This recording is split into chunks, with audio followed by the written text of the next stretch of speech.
l'évangélisation, on a commencé à voir les convertis.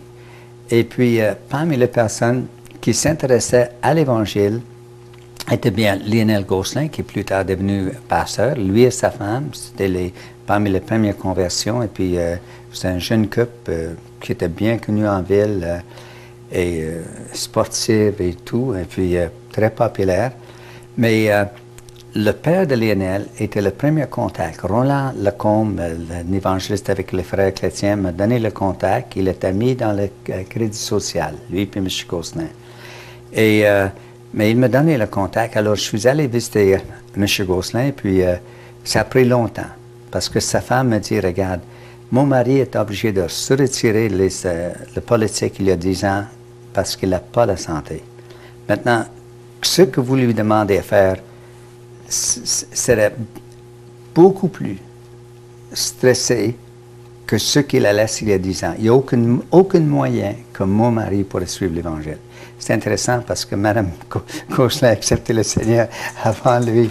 Mais en tout cas, un été, ou peut-être le 4e année qu'on était là, l'Église catholique romaine a venu en ville avec le rouleau de la Bible.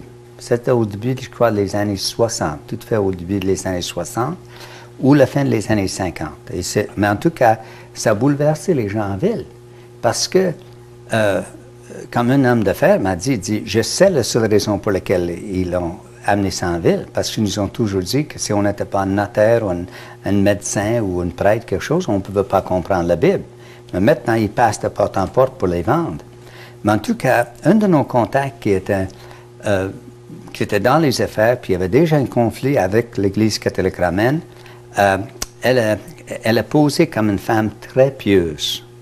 Puis c'était les frères enseignants qui passent de porte en porte pour vendre la Bible catholique. Puis en fin de compte, elle a dit, monsieur, je comprends plus rien. J'ai dit, on nous a toujours dit qu'on n'était pas capable de lire, on n'était pas capable de comprendre, on ne devrait pas toucher la Bible. Maintenant, vous venez à la porte pour nous le vendre. Elle a dit, je suis tout bouleversé, je ne sais plus quoi croire. Alors, là, m'a dit qu'elle, au moins, avait l'air réellement troublée. Elle a dit, ben madame, je vais vous dire, c'est très confidentiel, m'a dit, M. Gosselin est à veille de quitter l'Église catholique romaine, et puis on a peur qu'il y a 200 familles qui vont le suivre, et on est en train de visiter toute la ville de Spestus, de voir où le pasteur Baptiste a laissé les Nouveaux Testaments. Alors, c'était quelque chose. Mais en tout cas, M. Gosselin est venu au Seigneur. Il n'y avait pas 200 personnes qui sont venues, mais son service funéraire était le premier service funéraire qu'on avait à Spestas, et après 3 ans après sa conversion. Et c'était quelque chose que je n'ai jamais vu, une affaire comme ça. Le directeur de pompe funéraire nous a dit que par ce temps-là, puis ce n'était pas la fin non plus, que déjà 1500 personnes avaient passé pour voir M. Gosselin. Les chrétiens avaient prêté leur verset mural et puis ils ont fait un demi-cercle en arrière le cercueil de M. Gosselin. Dans ses mains était la Bible. Parce que Mme Gosselin dit, s'il n'a rien dans sa main, il n'a pas même un chapelet, les gens vont dire, il est mort athée. Donc, ils ont mis sa Bible dans sa main. Et même le directeur de fond funéraire, il dit, Lionel et moi, il dit, c'est vous, Lionel, il dit, quand j'étais en train de préparer la Bible de ton père, il dit, ça tombait à terre, puis j'ai vu les versets soulignés. Puis je dis, si M. Gosselin souligne quelque chose, ça vaut la peine de le lire. Il dit, pour la première fois dans ma vie, j'ai pris la Bible dans ma main, puis j'ai lu tout ce que ton père avait souligné. Mais entre-temps, le prêtre est venu. L'église était juste en face. Le prêtre est venu, puis il a dit au directeur de pompe funéraire, il dit, ôte M. Gosselin ici, envoie-la dans un salon faire un arrêt. Oui, très distant quelque part, mais il faut l'ôter.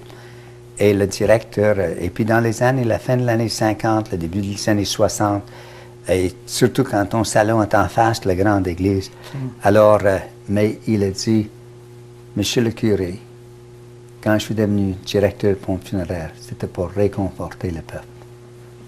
Monsieur Gosselin reste ici, point. Alors, c'était une victoire formidable. Puis quand on est parti pour l'église, j'ai regardé la ligne des autos en arrière de moi. Et j'ai dit au directeur de la pompe funéraire, parce que là, on a eu beaucoup de temps à témoigner avec lui. Puis je dis, j'ai peur. Il dit, pourquoi tu as peur? Je dis, regarde, c'est une nouvelle chapelle, c'est pas tout à fait fini. On a eu les hommes là en train de travailler 6 heures ce matin pour qu'on puisse avoir le service de M. Gosselin là. Mais on n'aura jamais la place pour tous ces gens-là. Mais il a dit, oh, monsieur, je ne veux pas vous blesser, mais ils ne vont pas entrer. Ils ne peuvent pas entrer dans une église non catholique. Ils vont rester dans le stationnement, ils vont rester dans leurs autos.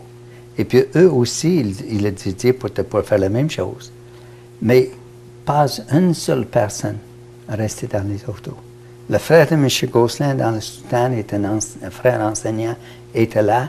Les personnes, le directeur de pompe funéraire, il a placé le cercueil, il partait pour aller en arrière, pour quitter l'église, et quand il a entendu un de nos chœurs chanter un cantique de joie et d'assurance, ils ont viré de bord, puis lui et son assistant ont resté là, debout, tout le service. Il n'y avait plus de place ce soir, évidemment, gens au debout partout. Et un des chrétiens a dit, on va demander les 6 de ses amis de longue date d'être des porteurs, mais des personnes inconverties, pour être sûr au moins quelqu'un entend l'Évangile. Et quand un de ces hommes est retourné au moulin, les gens, tout le monde est venu, ils voulaient savoir. Hein? Mais il dit, avant de jeter une autre pierre au baptiste, va voir ce que nous avons vu aujourd'hui. Tu ne le ferais pas. Alors, ça c'est juste un témoignage. Mais imagine donc une ville où j'arrive, je casse le français, je suis en Ontario, je suis en place à l'extérieur. La ville est totalement catholique et pourtant Dieu a dit qu'il était pour bâtir son église et puis il va avoir les Québécois dans cette église-là.